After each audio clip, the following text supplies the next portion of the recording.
code. 13 days. That's not what he said.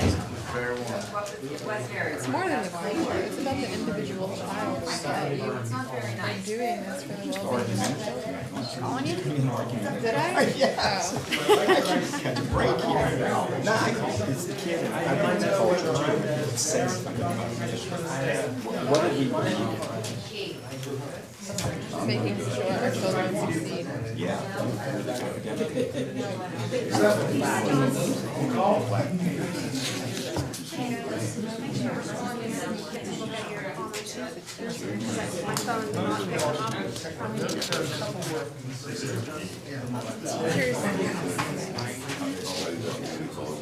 Maybe they're here to call performance.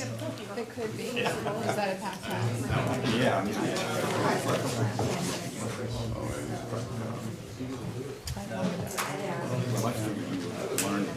I was learning how to be argumentative. damn fine choice. You are developing that sly sense of Wait wit. till the end of the meeting, Bob? I don't think so.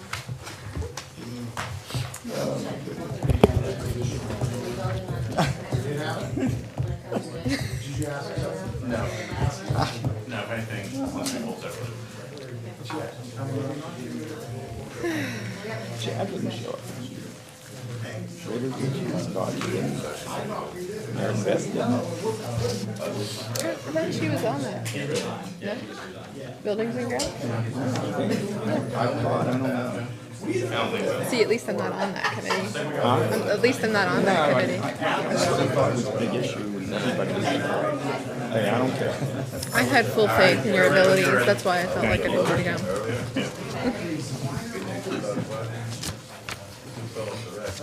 We put a few hours into it, you know, sort of coming up with that. Two means Good pending evening, ladies and plans. gentlemen. Today is Tuesday, November 15th. This is the regular board meeting for the Gateway Board of School Directors. If you could all please rise for the pledge of allegiance.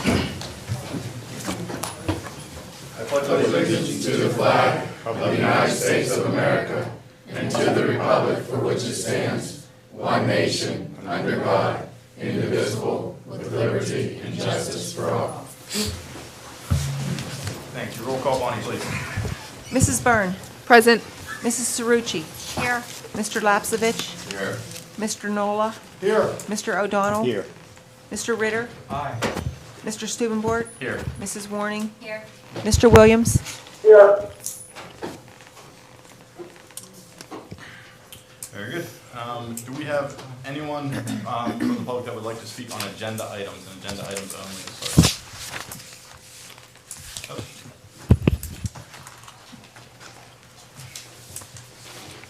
Hi everyone, I'm Kelly Fennessy. I'm a lifelong Monroeville resident, but I also work for the American Cancer Society. And later this evening, you'll be voting on our request to use the stadium for our Relay for Life event in June. We're moving the event here this year, and I just wanted to let everybody know we're really excited to be at Gateway, and I would love to sit down and talk with anybody who's interested in learning more and getting more involved. And I'll be here afterward if you have questions. So just thank you for your consideration on that item. Thank you. Thank you very much, Thank you. Kelly. Would anyone else like to address the board on agenda items? Seeing none, we'll move on to Section A, minutes from previous meetings. Bonnie. Resolved that the Gateway Board of School Directors approves the minutes of their following previously held meetings: Buildings and Grounds Committee meeting October 4th, 2016, study session meeting October 4th, 2016, and regular board meeting October 18th, 2016. So moved. Second. We have a motion, we have a second. Do we have any questions or comments? Seeing none, all in favor say aye. Aye. Any opposed? Seeing none, motion passes. We'll move on to Section B, bills and financial reports. Mr. Shaw. Mr. Student Board. Section B, resolved that the Gateway Board of School Directors approves Sections B1 list of bills, B2 monthly financial statements, and B3 budget transfers as listed in Section B of the Tuesday, November 15, 2016 regular board meeting. So moved. Second. We have a motion, we have a second. Any questions or comments? Seeing none, roll call, Bonnie, please. Mrs. Cerrucci. Aye. Mr. Lapsevich. Aye. Mr. Nola. Aye. Mr. O'Donnell. Aye. Mr. Ritter. Aye. Mr. Stubenbort. Aye. Mrs. Warning. Aye. Mr. Williams. Aye. Mrs. Byrne. Aye. Very good. Section C, we do not have any items previously tabled. No, we don't. No, we don't. No. Okay. We'll move on. Actually, before section D, I would like to make a motion to go into executive session for personnel. So moved. Motion and second, all in favor? Sorry, guys. All right. Any opposed? Seeing none, we'll go into executive. You're opposed. Do you know what it's about? Do I what? Do you know what it's No.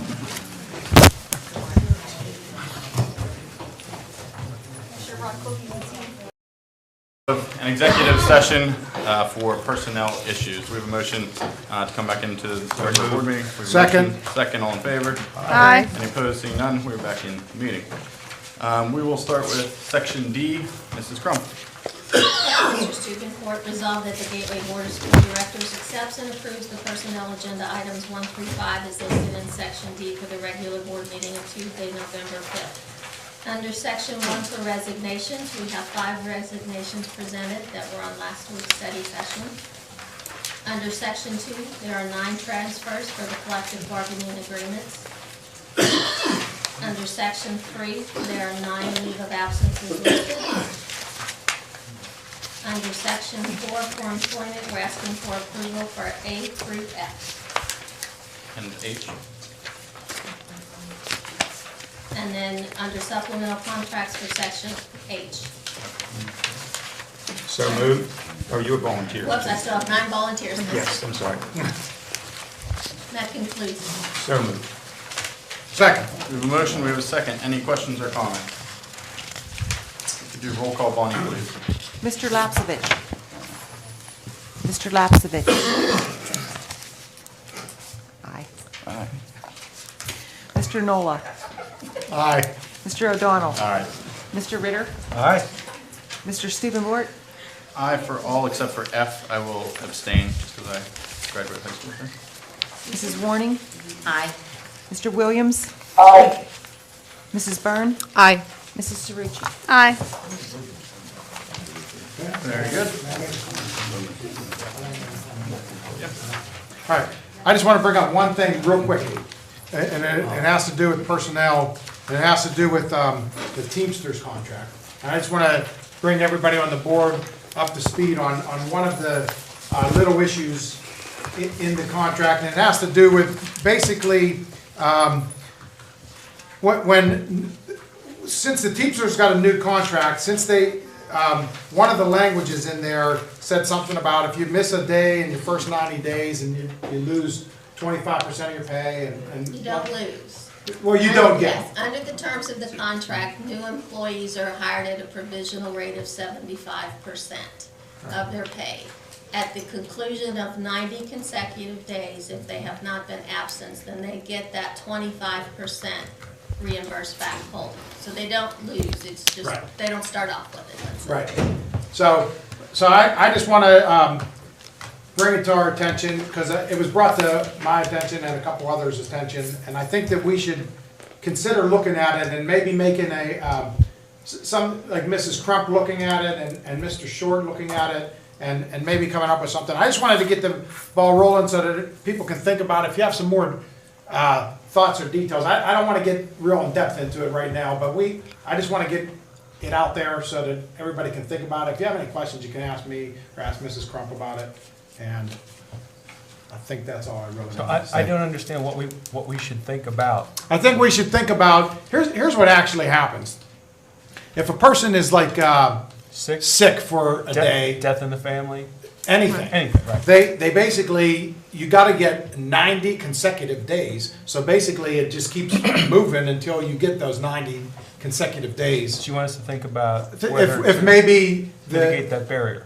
yes. Okay. Well, thank you. and you're only, if I'm interpreting correctly, wanting to waive for those persons who were hired before the contract started. Anyone Yes. after the contract would go by the provisions of the contract. Right, because technically, these people were hired in the summertime, They were hired before the contract was before the finalized. contract, and then we signed the contract, like, right before school started. So they were kind of like in this gray area. So we want to see if we can actually accommodate or whatever. So we'll talk, and Mrs. Crump's gonna, I'm hoping that she can write something up for me, and we can distribute it out. I just wanted Put to that let in the everybody board know. report, along with all the names of the people who were affected. Can I ask a question? All right, you're saying if you miss a day with your 90 days, all right, probation period, if we should call it that, you mentioned a death in the family. So they're going to be penalized for something, I mean, this is what you're interpreting. This is correctly? what we're trying to alleviate, actually. Okay. That's what we want to, we're trying to make it There's better. always gonna be We're trying to make it better extenuating for them. circumstances, and I think what the clause was put in there for, was previously when people were hired, they took unpaid days, and that extended their 90 days out, and it has to do with seniority. From my understanding of what was originally presented, was that the original was to have your, after the 90 days consecutive, that would be your seniority date. So if it took me 120 days to get to that 90 day, my seniority date would be 120 days out. However, the Teamsters language says once that you reach the 90 days, it goes back to the first day. So that was the compromise between the two. The Teamsters did not want to give up the seniority date, but this also kind of gave the district a little bit of security that they're gonna be there every day for the first 90 days. And we hired people right, like, in between the contracts, basically. Correct. We hired some in that first month before the contract was finalized, and then it went retroactive to July 1st. So what I'm asking is, Mrs. Crump is gonna write something up to tell us specifically who would it, not the person involved, but what it involves in terms of the people, and then we can make a decision upon it. I just wanted to bring it up so that people are gonna be aware of it. Well, thank you. That she's going to try to do this. So the object is to try to, Well, the object is we'll do whatever we wanna do, probably to alleviate this for these handful of people, that it probably wasn't fair for those first couple of people. And we can look for that Going information. forward, it probably is fair, but for those first couple of people, it probably wasn't fair. We can look for that information in the board report. Any other questions on that? All right, we'll move on to conferences and conventions. Mr. Short. Thank you, Mr. Student Board. Under conferences and conventions, Section E, resolved that the Gateway Board of School Directors approves and authorizes as appropriate the following conferences and conventions as listed in Section E. Item number 1, we have John Fournier, as we discussed at the study session, attended the PA Principals Association State Conference. We also have Mr. Paul Schott attending the PASBO State Conference, and Mrs. Crump attending the conference as well. So moved. We have a motion. Do we have a second? Second. Motion second. Any questions or comments? Seeing none, roll call, Bonnie, please. Mr. Nola. Aye. Mr. O'Donnell. Aye. Mr. Ritter. Aye. Mr. Stupenbort. Aye. Mrs. Warning. Aye. Mr. Williams. Mr. Williams. Aye. Scott. Mrs. Byrne. Aye. Mrs. Cerucci. Aye. Mr. Lapsevich. Aye. Very good. We'll move on to administrative resolutions, Section F. Mr. Short. Thank you, Mr. Student Board. Under Section F, resolved that the Gateway Board of School Directors approves and authorizes as appropriate the following items 1 through 4 as listed in Section F at the regular school board meeting on November 15th. Item number 1, facility agreements for the American Cancer Society. We also have a GHS Family and Consumer Science fundraiser for one of our teacher's daughter who is in need of a liver transplant.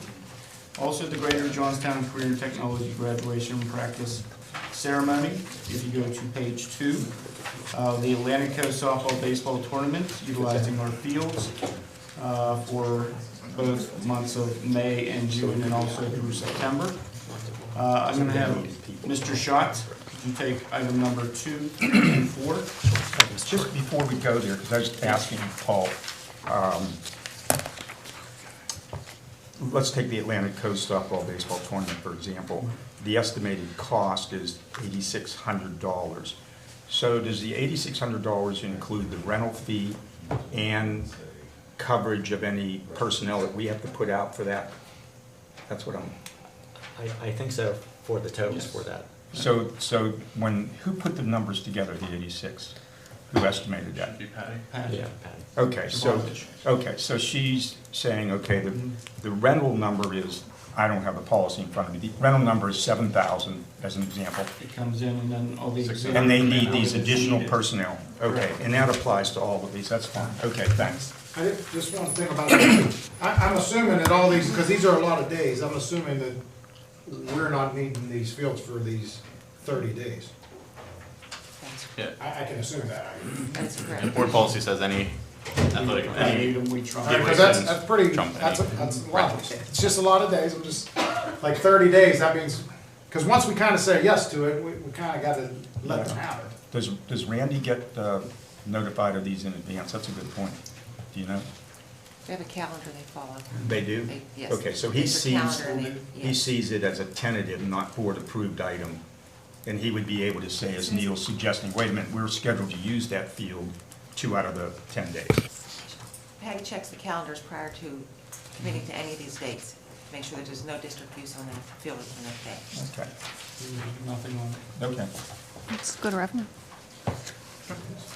Mr. Schott, number 2 and 3. All right. Item number 2, approve the extension of the current agreement with UGI Energy Services LLC for natural gas transportation services on the Peoples/Equitable Gas System through the Western Pennsylvania Natural Gas Consortium for a 24-month period from September 1st, 2017 through August 31st, 2019, with a basis price of minus 48 cents per DTH as depicted in Exhibit A. Yeah, Minus. we talked about that 2 weeks ago. Good thing. Item number 3, approve the district's continued participation in the Allegheny Intermediate Unit 3's Joint Purchasing Board through the Joint Purchase Agreement for 2017. It is further resolved that Mr. Paul A. Schott, Business Manager and Treasurer of the Board, will be the district's regular member, and Mrs. Patricia Crump, Director of Human Resources, will be the district's alternate member as depicted in Exhibit B. And item number 4, approves and authorizes the district's submission of all materials required by the Pennsylvania Department of Education for the Plan Con Part K project refinancing for a general obligation bonds fairly taxable refunding series of 2016 as depicted in Exhibit C. So moved. Second? We have a motion, we have a second. Any questions or comments? Seeing none, roll call, Bonnie, please. Mr. O'Donnell. Aye. Mr. Ritter. Aye. Mr. Stubenbort. Aye. Mrs. Warning. Yes. Mr. Williams. Mrs. Byrne. Aye. Mrs. Cerucci. Aye. Mr. Lapsevich. Aye. Mr. Nola. Aye. Good. Section G, resolutions presented by board members. Mr. Dice. Yes, this is the resolution that we just spoke about last month, or last 2 weeks ago, concerning going back to the courts for the training of police officers and SROs, getting them in a position where they can fulfill some of the tasks that we originally wanted to be fulfilled. As you know, the judge originally said, take some more time, take a look at this. We have done that. We have hired a school psychologist and a clinical psychologist. They have actually entered the classroom. Their reports are attached to the resolution. They have unanimously exercised a position in favor of going forward with the school police. As you're aware also, we have now done more training with the school police that we have on staff. In fact, I think now some of them are actually SROs. 5 of them. 5 of them. As originally stated, we were requesting arming them, having them have arrest powers, and having the ability to cite students with citations. We have taken out the arrest power, which was one of the fundamental requests. It was part of the original petition. So now this petition will no longer say anything about arrest powers, and that will be taken out. So really the thrust of the petition now has changed. So with all of that, I would request that you, I would seek an approval of this resolution so we can go back in and seek approval for now the arming of police and the citations by police, but not have any arrest powers. So moved. Second. We have a motion, we have a second. Any questions or comments? Yes, this is, I was really pleased with Dr. Joan Carasso, the psychologist's diligence to watch the interaction of the police force with the students. It was just a glowing report. The kids like the officers like the kids, and that's what the board likes to see. And that fits into the total scheme. Exactly. The trust is growing. Right. And it's something we didn't have in July, we do have now. which, you know, thanks to Judge O'Reilly, we've taken that time and endeavored to find out just what effect, if any, of these officers are having on the students, and it seems to be very We've positive. got a validated, third-party dispassionate opinion report here, so I like that. Well, and the other psychologist made a good caution, which, you know, people need to know that we take into consideration and take very seriously, was that just because you have school police officers, you need to be careful that you don't use them to get involved in things that normally should be handled by a principal or should be a detention. You don't want to be writing summary offenses to kids when they should be getting detention. And that's very wise, and it's very well noted. And I think, you know, the consensus is, you know, we absolutely don't want our school to turn into that type of setting. I want to tailor, I want to take off on that. So many times today, we see administrations attempting to perform police functions. These administrators are educators. They're not investigators. Had we had something like this in place in Plumboro, you may have seen that whole situation turn completely different, because you would have had a police officer who is trained in knowing what to look for. They do that every day. There's a world of difference between having an administrator investigate a wrongdoing and having a police officer investigating a wrongdoing. I'm not talking about detention. I'm talking about a wrongdoing. And I would suggest to you that this is the very kind of thing that lots of school boards should take a look at, because that's how it can be used here at Gateway as well, so that those kinds of wrongdoings don't take place, or at least there's the apparent deterrence by the police officers of having those wrongdoings taking place. Any other questions or comments? Section B. Seeing none, roll call, Bonnie, please. Mr. Ritter. Aye. Mr. Stubenbort. Aye. Mrs. Warning. No. Mr. Williams. Aye. Mrs. Byrne. No. Mrs. Cerrucci. Aye. Mr. Lapsevich. No. Mr. Nola. Aye. Mr. O'Donnell. Aye. Motion passes 6-3. We'll move on to comments from residents on, do we have any other resolutions by board members this evening? Seeing none, we'll move on to comments from residents on non-agenda items. I know we have one sign up in advance, and Bonnie, I'll give you a second to check to see if anyone else has signed up as well. If anyone would like to sign up, please feel free to now.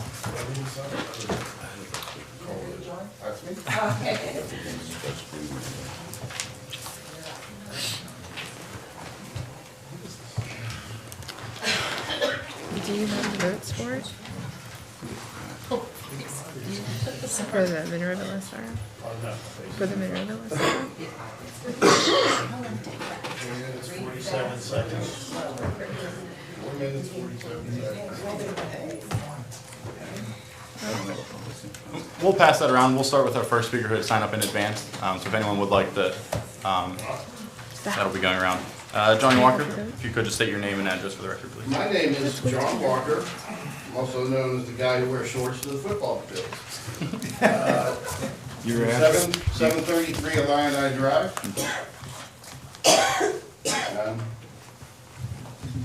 I'd like to thank the board for letting me come tonight and read my letter. First and foremost, I'd like to congratulate the football team for a fabulous year that no one ever thought would go this far. I personally did. I want everybody to know I predicted they would make it to this game. I'd like to congratulate the coaches, the parents, and everybody else who contributed to the success of this football team. My wife and I have lived in Monroeville all of our lives. We graduated together. We've been married since 1989. We decided to stay in Monroeville and raise our family in Monroeville. We have 4 children, 2 of which have graduated from Gateway, 2 of which are still in Gateway. Tonight I would like to talk about the events that happened last Friday night. Impacted the game, in my opinion. And I know that some of you do not care about the football team, but some of us do.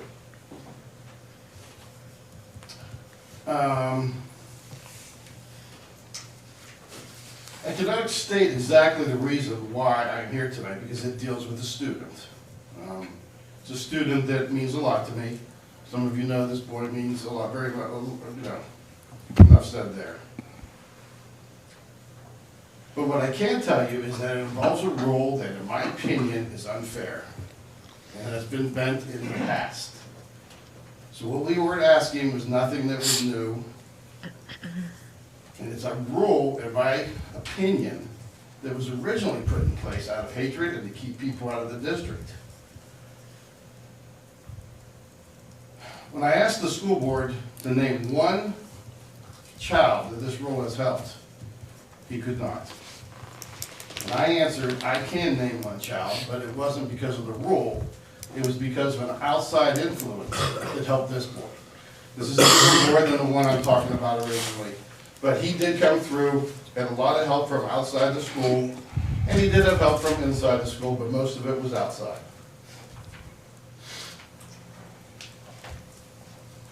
If we're going to implement a 2.0 grade point average, we must have policies and programs to help these kids. Because some of these kids have nobody. And if you don't believe me, come talk to me, and I will tell you some stories. They don't. Nobody. They don't know where to turn. They don't know what to do. I've been with boys who have cried in front of me, saying, I don't know where to go. I don't know what to do. To me, that is my failure. I believe I failed this student. I do. I've told many of these people I feel that I failed. But I'm not the only one that failed. His parents failed, the school failed, the school board failed. For many reasons, the reasons, I think some of you know here what are the reasons why we want the football program to fail, but that's your own. We were told that this boy could not play on 12 noon on Friday. If any of you know the game of football, you cannot prepare a football game 7 hours in advance for that night. The boy did impact the scheme of the game and what was going to happen. That was wrong.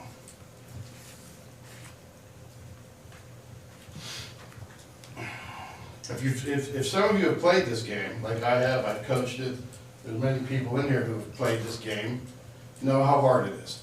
Know how hard these boys fight. I've seen boys come off the field with fingers broken in a 90-degree angle and say, Coach, I'm going back in. I've seen boys play with broken arms the whole season. I've seen boys play through broken legs through a game. And then these boys are told, we don't care about you. I don't think that's right. I know football isn't everything, but it means a lot to a school and a school district. It does. Everybody feels better. The community, the parents, the students, if that team makes it to the finals.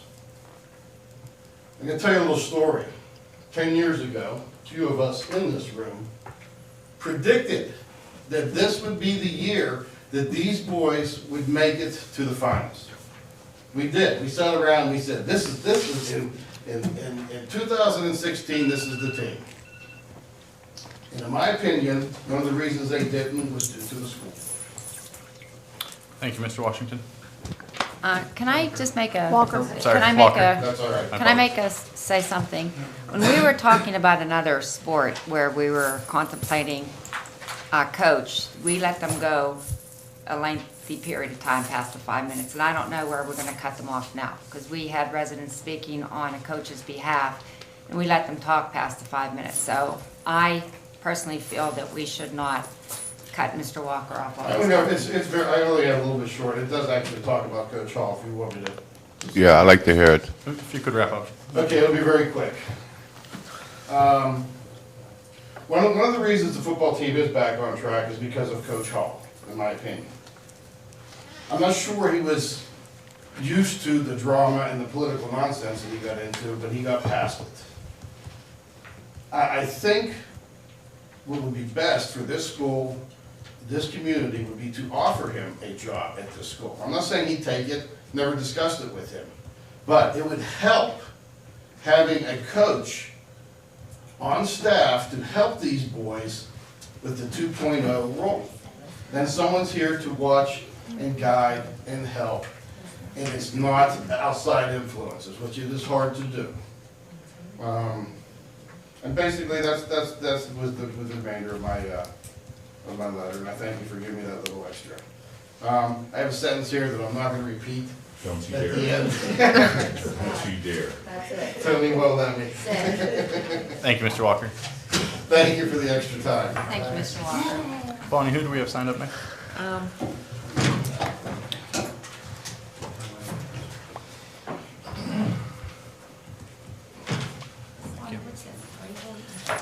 right. Tony, if you could just please state your name and address for the record. My name is Tony Hampton. I live at 513 Larrix Road, Monroe. I'll be very brief. First, I'd like to thank you for this opportunity to speak to the board. I want to commend you in your hiring of Coach Noel Coach Hall, first of all. I spoke to this board in December, and you guys basically addressed everything. A guy is a coach, he's a mentor, he's a father. He's everything you would want your son to have for the numerous hours in a week that we have our kids. So I appreciate your decision to hire Coach Hall. I just got a couple of suggestions. I'm definitely not here to rehash Friday. I just say that I looked on the PIAA website. Academic eligibility is not mutually exclusive from athletic excellence. That's my opinion. I'm going to tell you why I feel like that.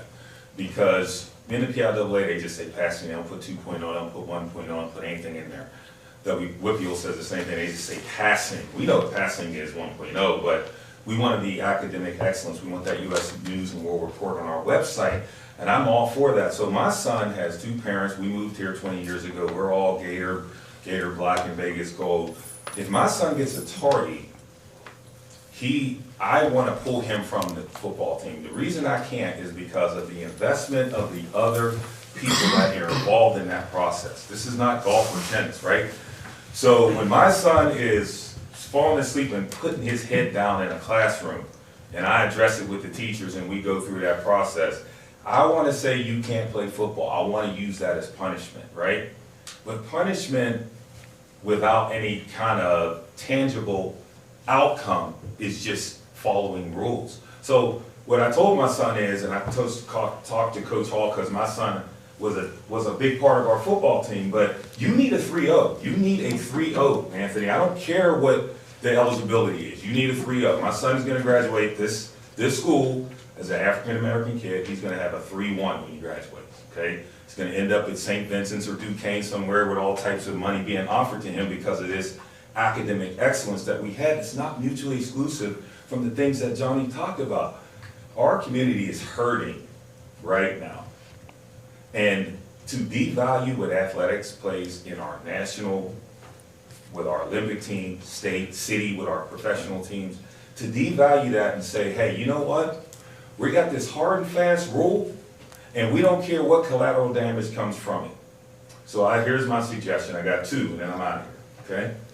The first suggestion is, we are at a competitive disadvantage with McKeesport and everywhere else who just interprets the PIAA and WPIAL the way it is, right? Which is passing, and all their athletes get out there. What I suggest is to piggyback off of Johnny and say, our 2.0 rule throws you into some sort of program that you guys put together, that coaches will be mandatory to participate in, to get the student where they need to be, which is our 2.0 excellence, without destroying all these other intangibles that go with our community.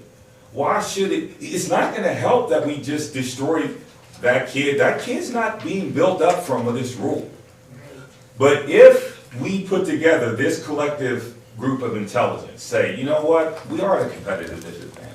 We have lost 1,000 kids in the last 10 years. We are closing schools in this community. We want positive press for Gateway. And unfortunately, the reality of the world is we can be whatever in U.S. News and World Report, but let us win that WPIAL and we're statewide news. And that's just the reality of it. So let's not devalue athletics. Let's not get a rule that destroys the community morale and everything that we want to stand for. Because nothing's gonna come out of the fact that we lost that game and we put ourselves at a competitive disadvantage from McKeesport. So that's my first suggestion, is that in golf, cheer, or whatever, before we throw kids out, okay, because I'm the president of a booster board, I was the president of midgets, it never helped our organization to tell some parent, well, your kid can't come to the end of the year banquet. I'm not paying it forward by throwing that family out, okay? And we're not helping our school district by just grabbing onto a rule and laying it down with all this damage in the wake. Okay, so that's my first advantage. My first suggestion is the 2.0 should have a program before they get suspended. That the coaches have to be in it, the teachers, hopefully the parents. This kid doesn't have parents that is involved in his life. That's why we may have to depend on the coaches, the parents, okay? I mean, the teachers. The second thing I would suggest is more subjective and not as tangible as that rule, which is, you know, I was an officer in the military for 9 years, and I was told by an old sergeant, you don't treat everybody the same, you just treat everybody fairly. My son had 2 parents in a middle-class house, got to school every day, blah, blah, blah, oversight community. I told this to him, and I told this to him when he called me. That's not the same as a kid who's been basically abandoned as his parents. So why do we have parole boards? Why do we have judges? Because everything should be on a case-by-case basis. And people need to look at the circumstances. When there's a crime, everybody wants to know why. Everybody wants to know in a courtroom, what is the motive? Well, we got the same thing here. When a kid is not meeting our standard, can we find out why? Can we look at the backstory? Because my son has no excuses. You got a dad who's involved, you got a mom who's involved, you should meet the standard, boom. Well, somebody in this process should have looked at that, looked at my son if he wouldn't have made it, and said, you know what, Anthony, you really don't have any excuses. But when people come from broken homes with single moms and living with coaches and doing things like that, that matters. We're lucky that this kid's not locked up. We shouldn't throw him away. We should lift him up. And everybody is not going to be an honor student. Everybody's not even going to be a passing student. For every 4.3 that's out there, there's a 1.9. And the thing is, if we want to put this emphasis on the 4.3 students, and all we want is U.S. News and World Report, then shame on us. Because we didn't lift up that kid on Friday. We didn't lift up this community on Friday. That's a subjective opinion. My thing is that there's a rule. The rule is this: treat everybody fairly, but you don't have to treat them all the same. Thanks. Thank you very much, Connie. Next up, Carrie, if you could state your name and address for the record, please. I'm Carrie Kinich, 2339 Saunders Station Road. I'm going to start out by saying I really don't know all the details of what happened last week, and I can say that the eligibility issues surely hindered our team. And I think the kids, I mean, you feel bad for the kid that affected, but I think it really affected all the kids who lost because of it. I can tell you, my daughter in 6th grade was still crying on Monday. I'm not saying I'm here to disagree with the 2.0. I just want to bring up a few points as to why, just like Tony said, it's not a one-size-fits-all solution. Of course, just like he said, you know, I would never allow my kids to perform below a 2.0, nor at a 2.0. But we have to think back. We've taken away general ed classes. Now, I don't know how many of you people are aware of this, but maybe this is the teacher in me talking, because I've seen it happen to kids. We all know that an IQ of 100 is average. So if you have an IQ of 78 and you're achieving at a 78, you don't qualify for special ed. You're performing at your ability. There's no low track to help you. You are shoved in there with all the kids with normal IQ trying to make it happen. And it just can't always happen. If this student does swing by and get all C's in 1D, they're ineligible. So let's say they're struggling in math. They're now ineligible. I think we think of below a 2.0 D's and F's across the board. That's not always the case. Last week I received a survey. Will uniforms help them learn? Really? Who thought of that idea? But I do know what will. We don't have a math lab. We don't have a writing lab. We don't have activity buses for kids staying after school for tutoring help. There are kids who cannot stay after school because they don't have anybody to pick them up, whether the program's available or not. I found this out when my son took honors algebra 2 in 8th grade. There were no resources available to help him. Thank God, like Tony said, we came from a home where we were able to find somebody to help him. I challenge you, if you want to keep standards high, then give help also. I don't know if we want to consider 1.0 graduating as high, because it's really not, but in order to participate, you have to have a 2.0. Again, I continue to agree that it's hard to compete with schools in other sports. And again, I know sports isn't everything, but for some of these kids it is. And I'd rather see them on a field than on the streets. Other school districts, I'm pretty sure not only is their grade point average lower, but I'm pretty sure their classes aren't as hard. And maybe that's a bad assumption to say, but I just think we have to look at, and I'm not saying that's the case from last week, I'm not saying any of that. I don't believe the resources are there for our kids anymore. Thank you. Thank you, Karen. Thank you. Should we have anyone else from the public that would like to address the board? Okay, seeing none, that part of the meeting is now closed. We'll move on to administrative reports. Mrs. Crum. We just want to remind everybody that the district is in desperate need of substitutes, so if you have any available time that you would like to give to the district, please seek us out and we'll get you set up. Thank you. Very good. Mr. Dice? Nothing further. Mr. Shaky? Nothing further. Mr. Rossi? I just want to acknowledge Moss Side Middle School's faculty and administration for hosting 3 parent workshops. They hosted one on math a couple weeks ago, technology last night, and English language arts will be held this week. I attended the math one. It was just impressed with all the available resources to parents. I think it's our job now to make sure that parents are aware of those. So we'll be doing that with the website. Very good. Thank you, guys. Mr. Short? 2 things for tonight. Last week I attended a ceremony in honoring Mr. Reed. We received lettering. Mr. Brown did an incredible job, and we honored Mr. Reed and his family with the naming of the Robert A. Reed Center for Performing Arts. Nearly 200 people were present for that.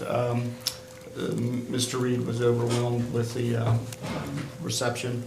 We did go outside, we had a spotlight on the letters, and he was brought to tears. And he was very thankful for his years of service to Gateway, as were we. Also, afterwards, Jim Helchie, carrying on the legacy of Mr. Reed, did an incredible job with the concerts. Also, my congratulations to the Gateway Gator 2016 football team. They overcome a lot of adversity. Needless to say that the situation that did happen was not the right thing. However, whenever it came down to the eligibility, things were done correctly. It is a policy. Our job is to maintain that policy. And if we need to look at it, we will do so as a board, and we will report back to the public. But an incredible season. I thought they were going to win that game. I even thought the referee on that sideline thought we were going to win that game because it looked like he blew that call, dead. However, as the fans stormed the field, I didn't think he wanted to challenge the McGee Sports sideline after that celebration. But truly an incredible year, and wanted to thank Coach Hall for everything that he has done. That's all. Very good. Thank you. We'll move on to board reports. Mr. Ritter. Or actually, sorry, Scotty, do you want to go first? Yeah, go ahead. And also, and the football year for a first year of football and coaching.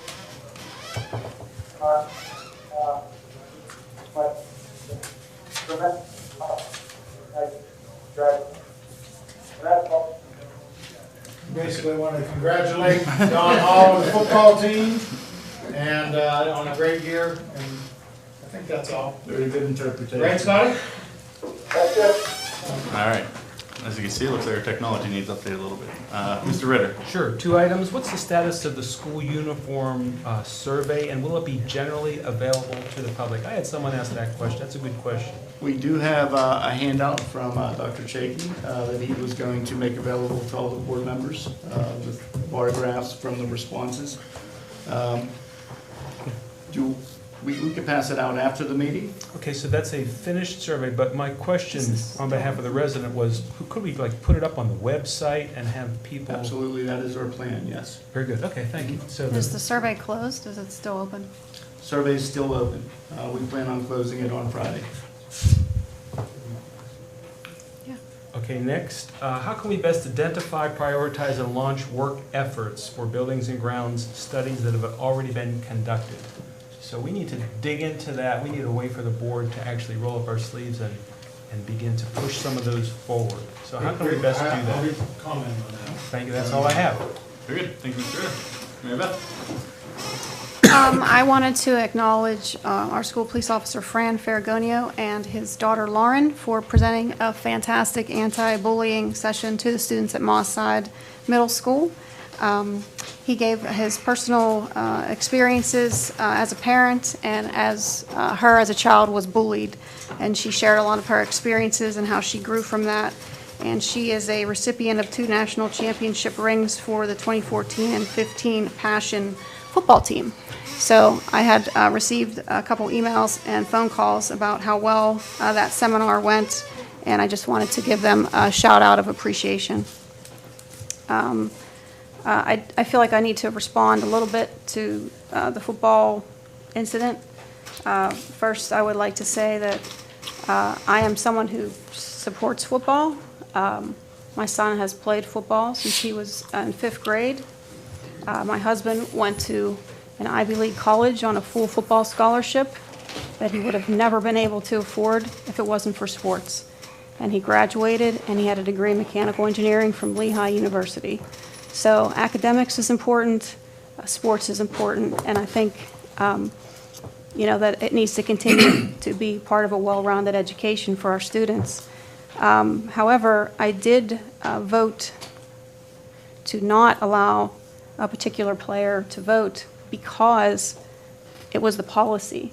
I'm not in favor of bending a rules for one student when there's a policy in place, but I am open to revisiting a policy. If we don't like the policy, and there were a lot of excellent comments made by Carrie, by Tony, by Mr. Walker, I think that you come together when the season's over, you look at the policy. I would recommend that our athletic committee meet and take input from coaches, administrators, parents, and look at possible revisions for a policy. But I never think that it's the right thing to do to tell one student that a policy doesn't apply to them when you've already enforced it for other students in the same season, in the same sport, and in other sports. So I hope you can respect my decision for trying to stick to board policy and be open to changing the policy as a way to remedy the situation. So that's my comments. Thank you. Thank you, Ms. Suchi. Mr. O'Donnell?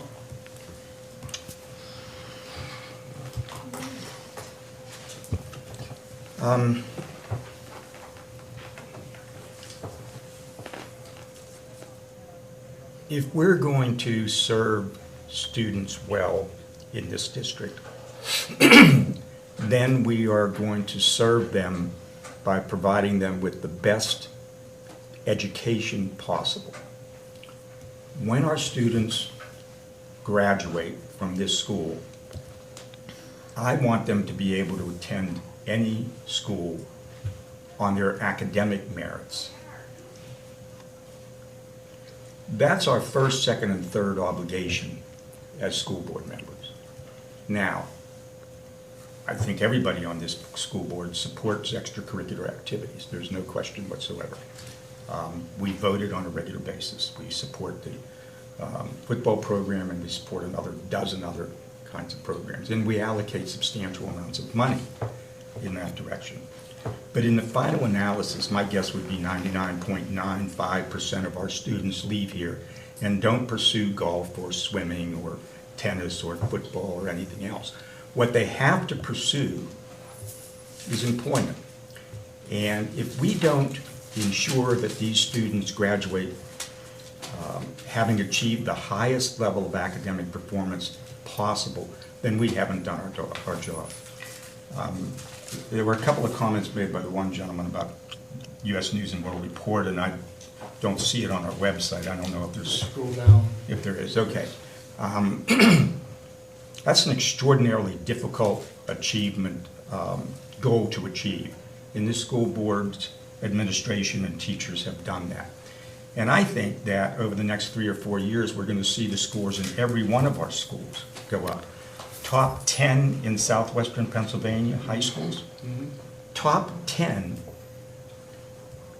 in southwestern Pennsylvania.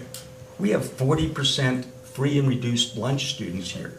We have 18 languages spoken in this district. We undoubtedly have the most diverse district of any of the ones that we compete with in the top 10. Yet, we're successful. Why?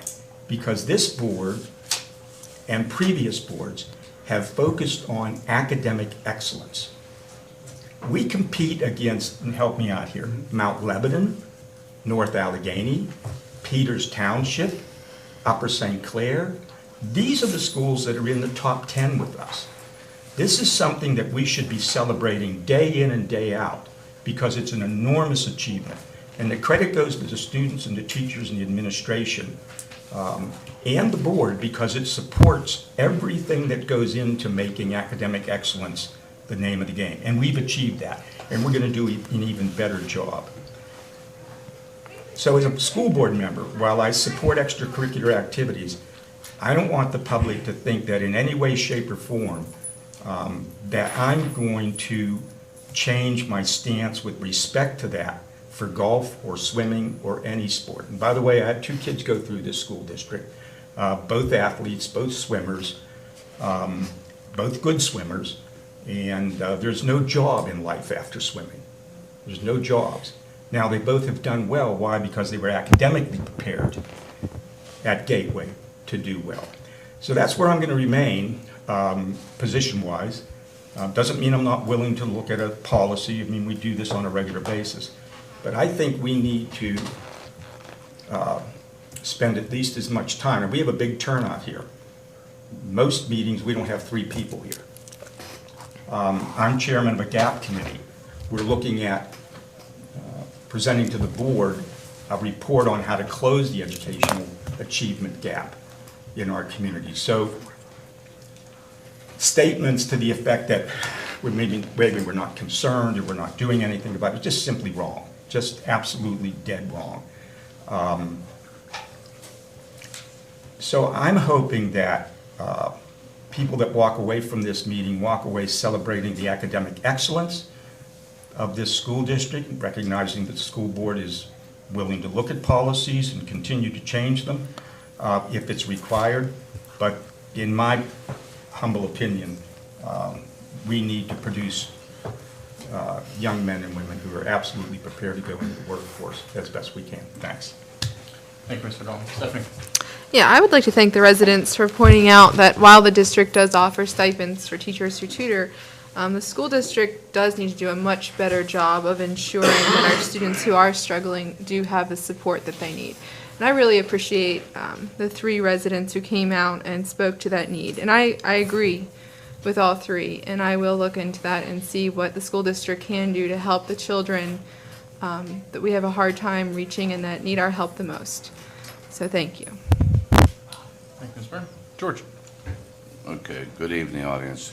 It was brought to my attention about last Wednesday or so, that there was a football player that he was ineligible to play in the playoffs because he had like a 1.7 whatever.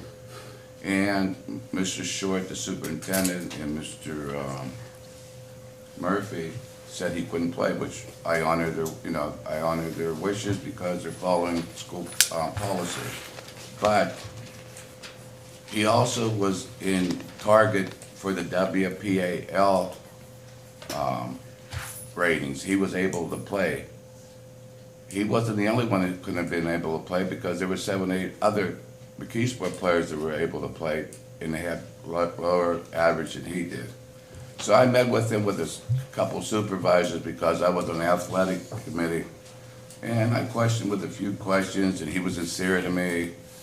And I know he had family problems, and I said, well, I normally don't give a person a second chance, but everybody needs a second chance. So I called around, asking people, what do I have to do to get him, to try to get him to play? They said, well, policies can be overturned. I said, what do I have to do? They said I needed 5 votes. So I worked Wednesday and Thursday and finally got 6 votes to put him back on that field. I got an email Friday around 11 o'clock in the morning. One of my board members overturned my votes, got them to be overturned, which, if you can't give somebody a chance in life, especially a child that don't have a parent, shame on you. Also,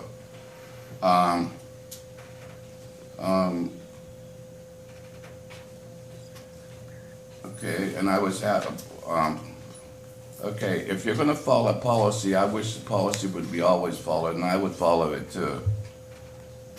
But in 2014, there was a football coach who came to this board, and he had 4 or 5 players that were ineligible to play.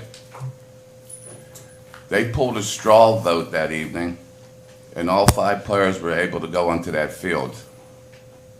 Okay, if it was good for them 5, why wasn't it good enough for this gentleman? Also, we had a problem this beginning of the year with a basketball coach we had that I say he deceived this board and the taxpayers of Monroeville. But the people that were all gung-ho to get rid of him because he screwed us out of this and screwed us out of that, the one person said, give him another chance. If you could give him a second chance, why can't you give a kid that needs a second chance a chance? Okay, I got one more problem. Last Monday, we had at Gateway, we had a lockdown because of suspicious men walking around. It wasn't no big deal, but they had to lock down the buildings anyway for safety of our children. We have a dock in the back that has, the food comes in for the cafeteria. The superintendent of the foods and got a hold of one of the administrators in the building, said we have to bring the vegetables in. They opened the damn doors, let the trucks be unloaded. My point is this, are the vegetables more important than goddamn worker? Thank you. Thank you, Mr. Lepsovich. Mrs. Warning. First off, I want to congratulate the football team, Coach Hall, his coaching staff.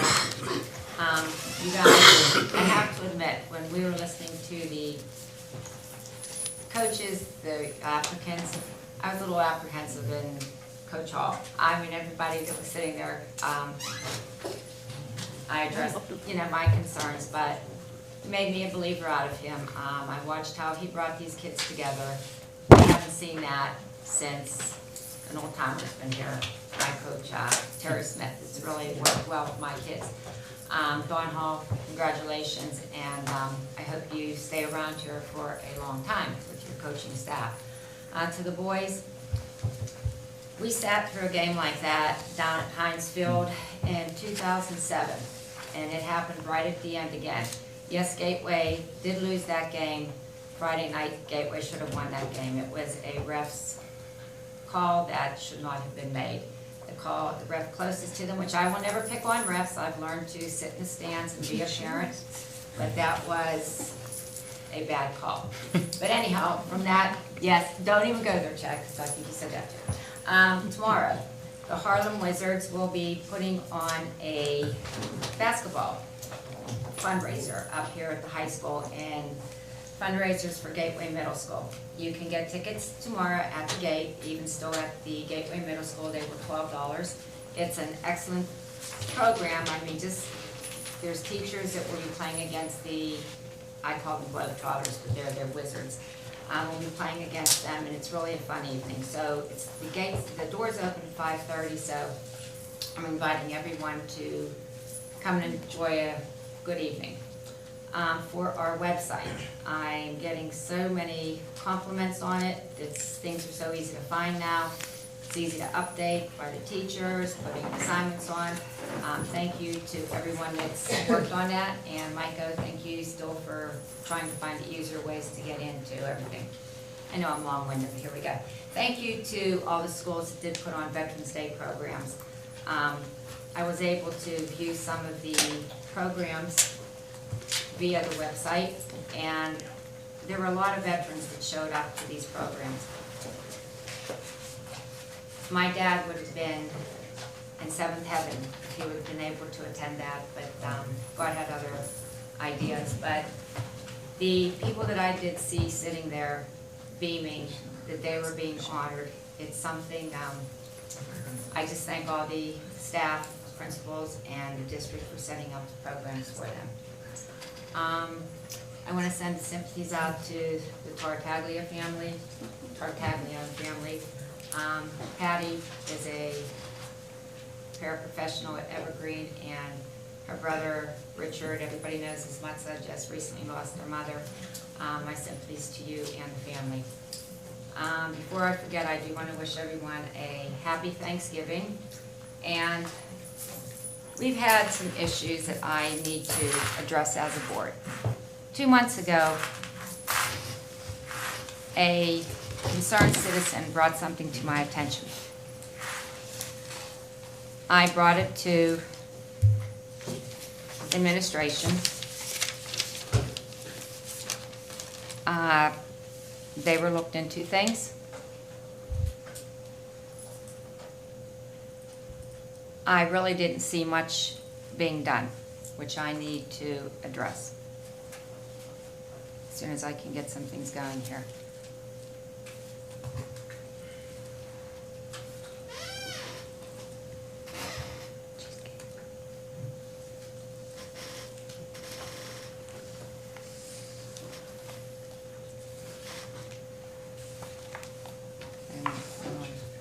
I'm trying. Don't even start.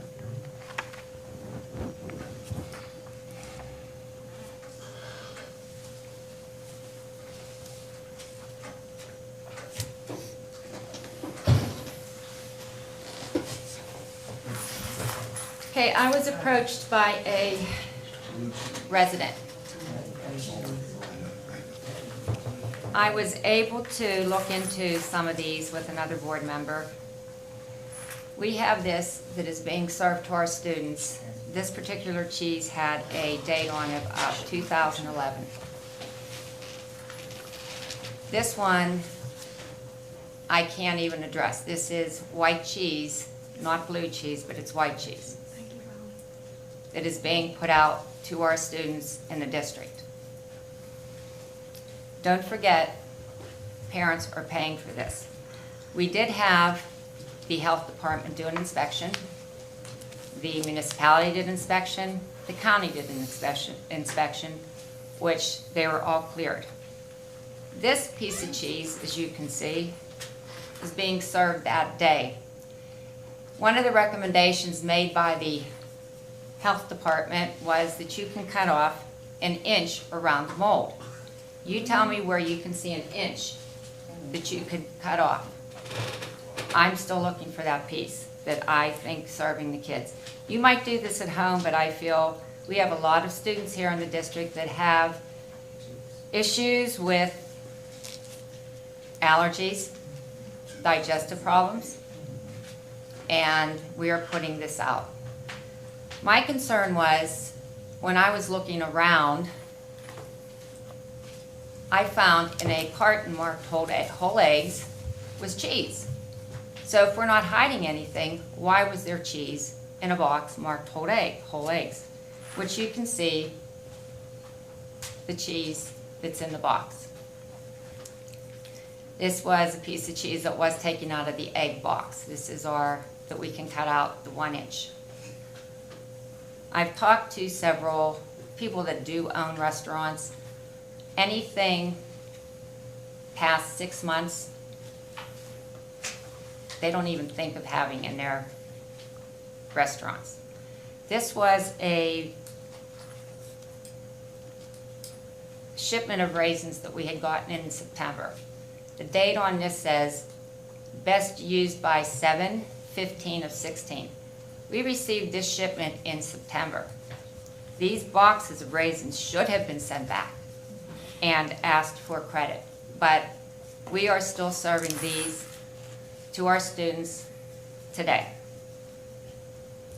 This is our ground meat that we have sitting in our refrigerator at the high school. Now, the ground meat has been back dated since 2014. We are looking at 2 years of meat that we are serving our students, whether in tacos, whether in Fritos, in the carry-along bags or whatever. But there's no nutritional value after such a long period of time. You pull this out, I would not feed this to my family. I don't know about anybody else in the district that they're thinking their students are getting a nutritional lunch. But I needed, as a board member, to bring this to the light of the district, to community members that have made comments. Another one that I was able to, I guess, get a picture from, which I did not take the pictures. This is our ground meat that looks as it has defrosted and refrozen. That is blood on the meat, on the cases. This is more showing the frozen, and this is the blood that was at the bottom of the box of the ground meat.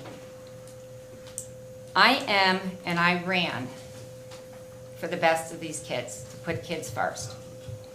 And I don't want one child getting sick. I can't say any children have gotten sick. But then again, has anybody ever thought of it? This one really opened my eyes. This was a package of meat that was processed and boxed on October 15th of 2012 that is still sitting in our refrigerators at the high school.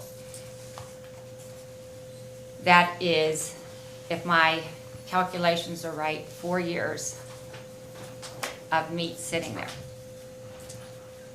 I don't know about you, but my thoughts are something needs to be done to have this cleaned out, even though they did receive, everything was fine through the health department. As parents, I for one would not want my student, my child, eating this. My concern is prices are going up yearly in the food department for what these children are eating. And I guess that's going to end my report. I got a question for you. Can I ask her a question? Go ahead. With your research on this and everything, did you find any current food like 2016 or 2015? I cannot say I saw any ground meat, no current on that, no. So, my concern is, where's my tax, or the public's tax dollars going if they're not feeding these kids with the proper dates? That I cannot answer. Thank you. Thank you very much, Mrs. Warren. Mr. Officer, Mr. Nolan. And just for the record, I will address a few of those issues along with Mr. Short from my report. But go ahead, Mr. Nolan. All right, I just wanted to say one really quick thing about the policy. We already made a change to that policy when I first got on the board to make it easier for students to become eligible, actually. That was one change. And I've actually, for the last 2 years, have been trying to tweak that policy somewhat without changing our quality of standards too. So it's a hard process to make it extremely fair for everybody. So I just want, and part of it is, you know, it's an incentive to make people do better, come to class every day, do the things that you need to do. That's part of what the policy is. The policy is actually kind of long in terms of, even if you're ineligible, the things that you are afforded to be able to become eligible, you're still allowed to do certain things. So I just wanted to state that. But the main thing I wanted to talk about was mostly, before this meeting, we had a building and grounds meeting. And I wanted to just quickly comment so that everybody knows, and the public and all of us knows what our plan is and where we're trying to go. Basically, through a lot of people's efforts, mostly Mr. O'Donnell did some great work with this in the last week or two, I'd say, and along with everybody else that was on the committee and all the administrators and all those folks. But we basically have a few decisions to make as a board. We plan on, in the December meeting, bringing something to the board so that we can vote on some things. I'm probably going to distribute something before that so that everybody can read it over quickly about what we're looking at, what we're planning on doing, and it basically involves a lot of things with all of the buildings and some estimates. Let's just say they're just estimates and what we're thinking that maybe we can do, and if anybody else has more ideas, we're going to try to get around to all that. But there's a lot going on in all the buildings. We have some critical issues that must be taken care of. We have a few things that are nice to have, and we have a few things that actually will save us money if we do them. So we're working on the entire process, so it's more comprehensive than, you know, just changing some light bulbs or whatever. So that being said, it's basically for all the schools and the things that we're going to do for all of them. And there's obviously a price tag on it all, and we're going to try to see where another part of it is the financing of it and how we're going to do that. I plan to have something available to the board probably before the end of this month so that we can vote on it in the December meeting. So I just wanted to bring everybody, you know, I know I haven't given you a lot of details, but hopefully the details will be coming by the end of the month. If you have any questions, feel free to come and ask me anything that you want to. And I mean, I'm not sure that I'm going to know all the answers, but I'll help you as much as I can. I just wanted to make sure that everybody was aware of that. And I think that's it for me. Thanks. Very good. Just one point of clarification there. December, we only have one, a combined study session and board meeting. So if we can get that information online to the public and do that before the 6th, that would be great as well. Right. Thank you. All right. Where to begin? I'll start with the good stuff and then we'll address a bunch of other things. So the first one I'll start with. Up at the high school, everyone that is in the district got an email about this. There is a Christmas tree with tags where they're collecting for families that are needy in the area. So it lists the sex of a boy or girl and the age, and you're supposed to purchase a present roughly around $20 or more. They don't require it to be wrapped, but they do ask that it be placed into a bag. Simply staple this on it and return it back to the high school office. So anyone that would like to help out, I would definitely recommend going up to the high school, grabbing a tag, and hopefully we can help out those in need in the area. So that's good thing number one. Good thing number two, we will go with the Gators Give Back. So Samson had wrote an article 2 weeks ago now about an alumni, Brittany Smith, who created Gators Give Back. She had reached out probably about 4 or 5 months ago, and I had known her from Gateway, from Duquesne as well, and had asked how can she give back to the district. So I had emailed a few of the principals, and they identified a few students in need, and Brittany and her sister purchased some items, some clothing items, some jackets, tennis shoes, things that these students needed. So she wanted to really start to pay it forward and grow this thing to have Gateway alumni helping other Gateway students in need that are currently attending Gateway. So after the article was written, there was over 250 people that joined Gators Give Back on Facebook in one day. And people are offering everything from Thanksgiving meals to coats and shoes and any way they can help out the district. So I can tell you that she is moving forward currently. Actually, Dane Dice is helping her go through the legal proceedings of actually making it a nonprofit so that people's donations can be a tax write-off. So I will keep everyone updated as more information becomes available. We're currently looking at identifying what students are in need of some items, and hopefully we can connect the alumni to the students that are in need. So that's good thing number 2. Another good thing. So I was contacted by a corporate sponsor today. I won't go into names or anything yet until everything is finalized. But they are interested in helping out the police department through Gateway. And they would actually like to donate. We were looking at purchasing bulletproof vests at some point in the future. And they're looking at actually donating the money to purchase those and help protect the officers that hopefully will be protecting our students. So as more information is available there, I will keep everyone updated of their generosity as well. All right. The Mr. Reed unveiling on the 9th, I was unable to attend, but I heard it was a great crowd. Couldn't have gone to a better guy, so congratulations to Mr. Reed. Also, a huge shout out to the band boosters. They actually raised that money. That was not money provided by the district. I just want to make that very clear that the band boosters took that upon themselves to start a GoFundMe and raise the money in order to dedicate that to Mr. Reed. So thank you to Mr. Reed, who had retired for all of his many years of service, but also thank you to the band boosters for raising that money and donating that. All right, see if we have any other good things. The Narcan update, Nancy, I see you're in attendance.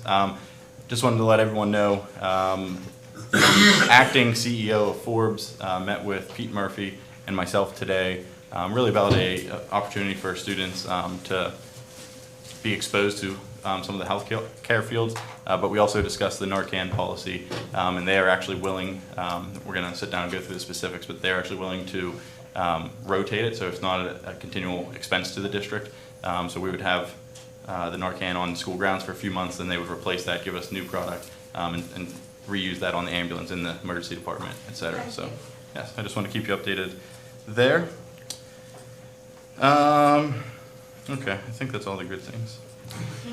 So I'll start with people who had addressed the board, and I want to give some background information.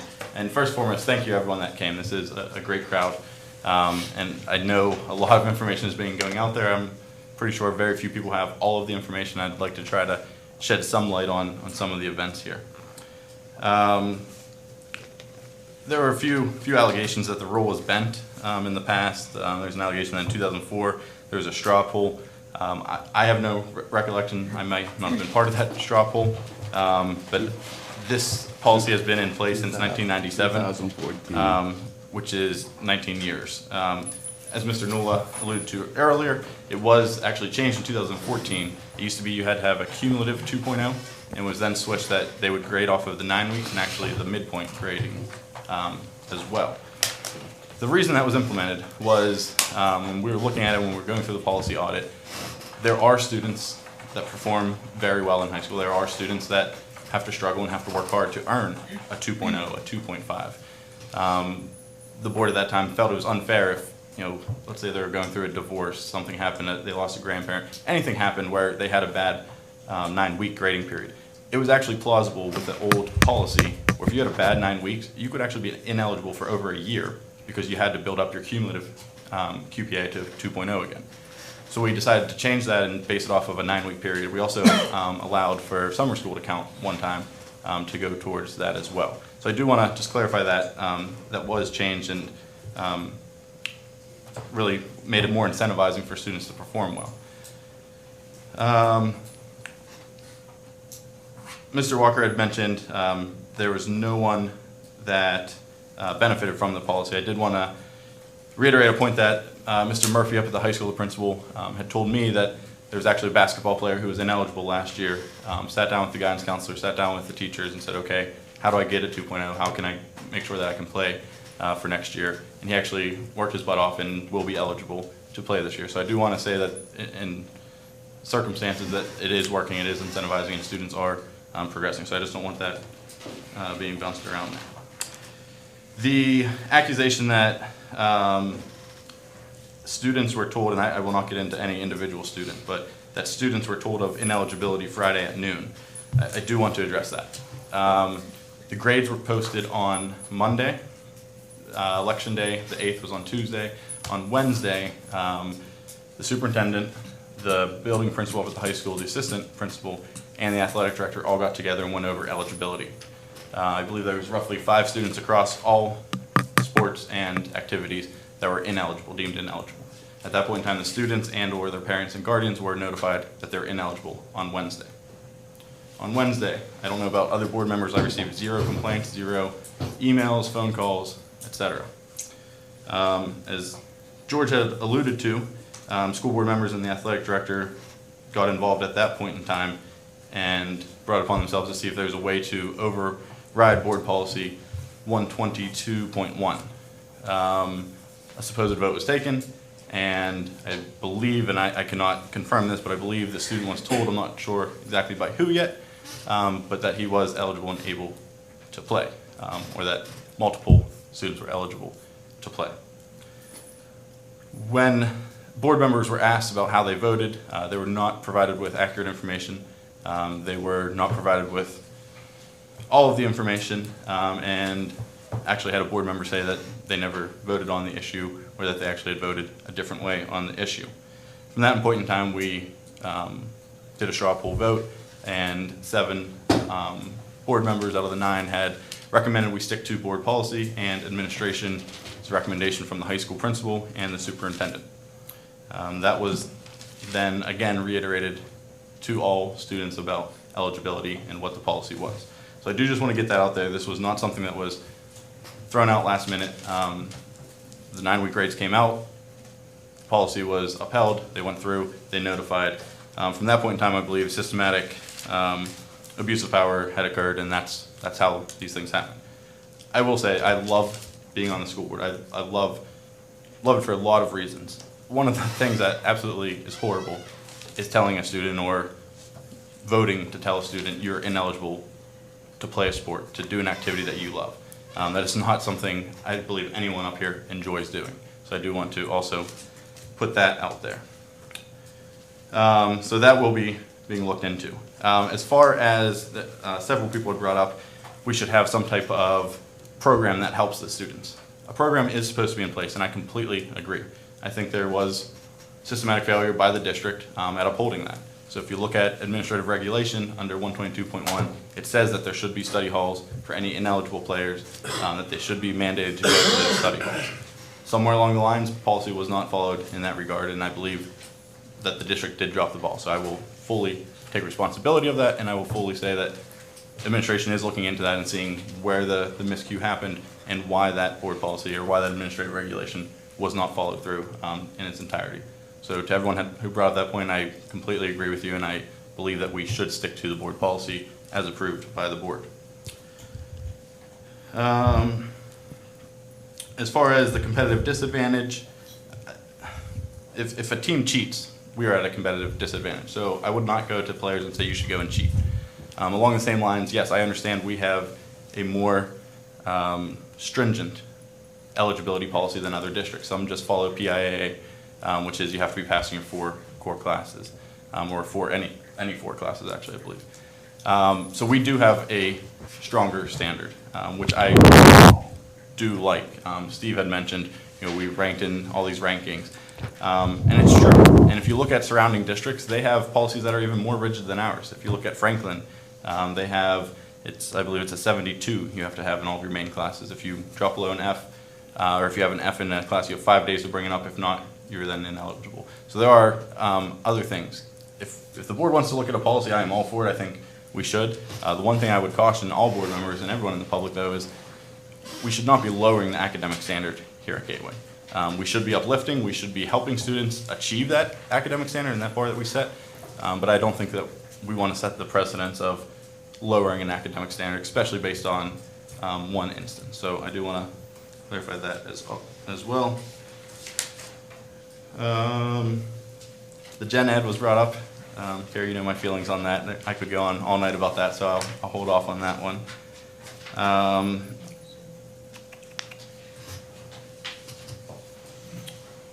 And you had mentioned again the academics, that we need to help them, and again, I agree there. So that's that. Again, I believe where the big miscue happened and why we received so many phone calls and why I spent half of my day on Friday at the schools talking to individuals. Once an email was sent out, I received a lot more calls. Wasn't after Wednesday when all players were, or any players were deemed ineligible. It was after board members got involved, thought that they could override the policy, and then that was not the case. That's where the miscue happened. And I understand the frustration completely. I understand why players were upset, coaches were upset, the public was upset. I do not think that should occur.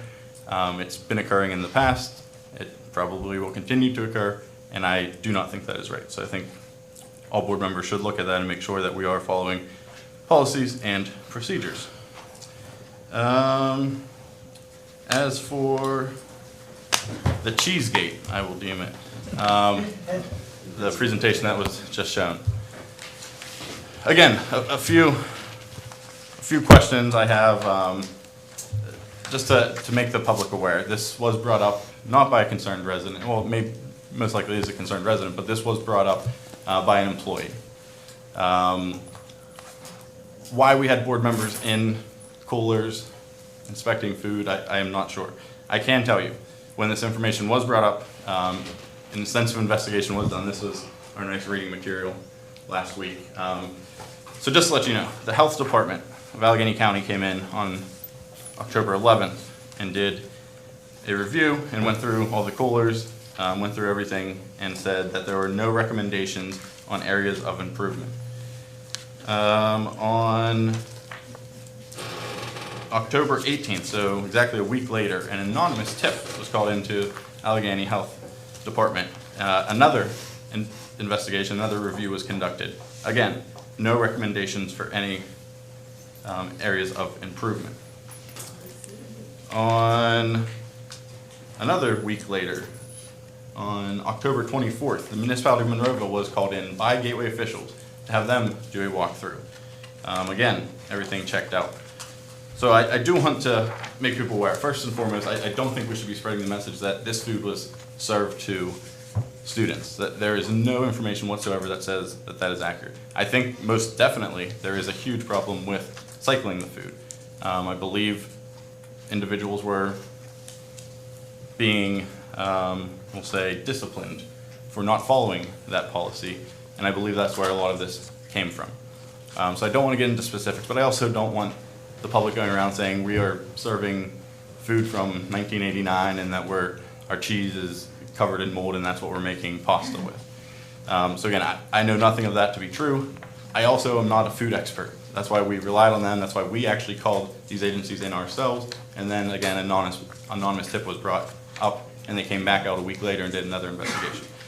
So by all means, I'm sure we'll probably have another audit here this week after this information gets out, which I'm fine with, because I think we should have an open door policy. If anything is wrong, I think we should address that. The district will be posting this information on the website.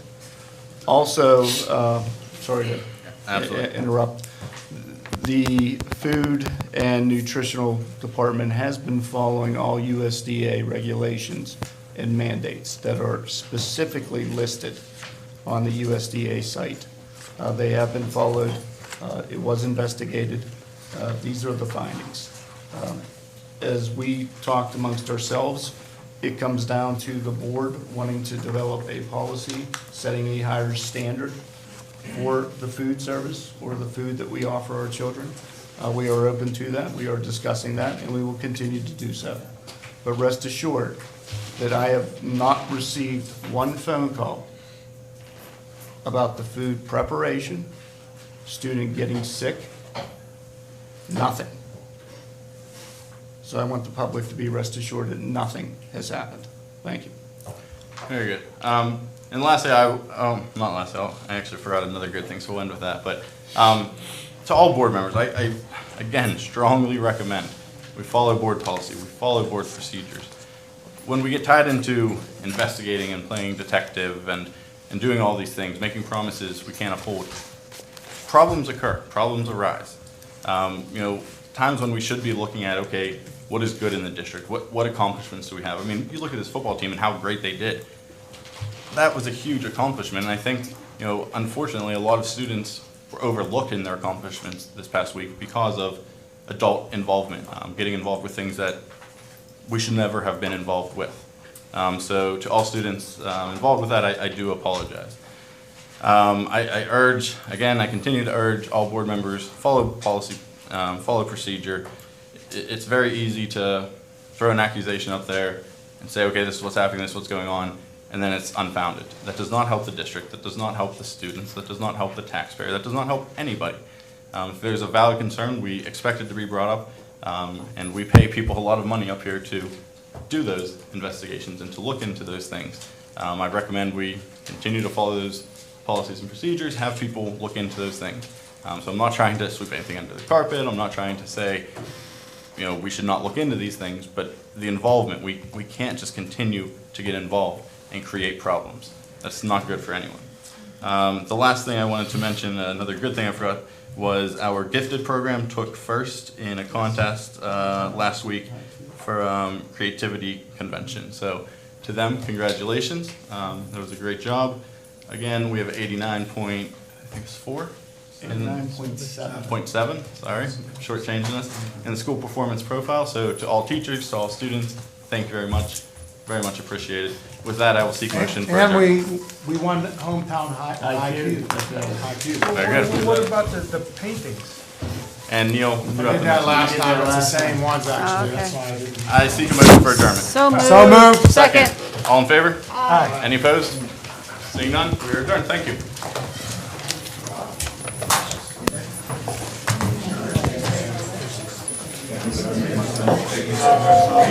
Thanks, Scotty.